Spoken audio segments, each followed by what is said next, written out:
Teritoryo namin to, ba't kayo nandito?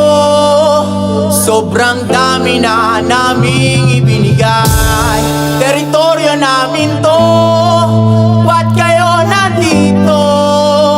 Ito'y tahanan namin, di bibigay. Handa ka ba sa mga sitwasyon na pwede mangyari? Nakahanda ka bang lumaban, kunin ang para sa atin karagatan sa kanlurang matagal ng pag-aari? O manunood ka lang sa kupin ng ibang lahi? Paano kung ganun na nga ang sitwasyon na mangyari? Yung matagal ng pinaglaban, iba ang maghahari. Di na dito usapin kung sinong mga bayani. Ang pagkakaisa ngayon ang mas kailangan pa natin. Ngunit parang may mali, di ba nangyari na to dati? Natutunang pumanik nung unang araw ko sa klase. Di naman itinuturo sa atin ang buong detalye. Sinong makakasagot sa taong walang sinasabi? Marami kong tanong at mga gustong ibahagi. Pilipino rin ako pero di nyo ko pag-aari. Kung kaya't ang nangyayari sa Pinas di ko mawari. Sa magiging sagot nyo ako'y nagbabakasakali. Bakit at para saan ang ating pinaglalaban? Marami ng sundalong nasawi at pinaglamayan. Mga kabayan, bakit di nyo pa rin maunawaan na ang kalakaran lang natin ang pinakakalaban?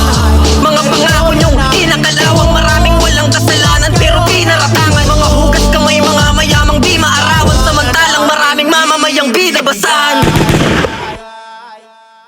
You are now listening to Moral Beats.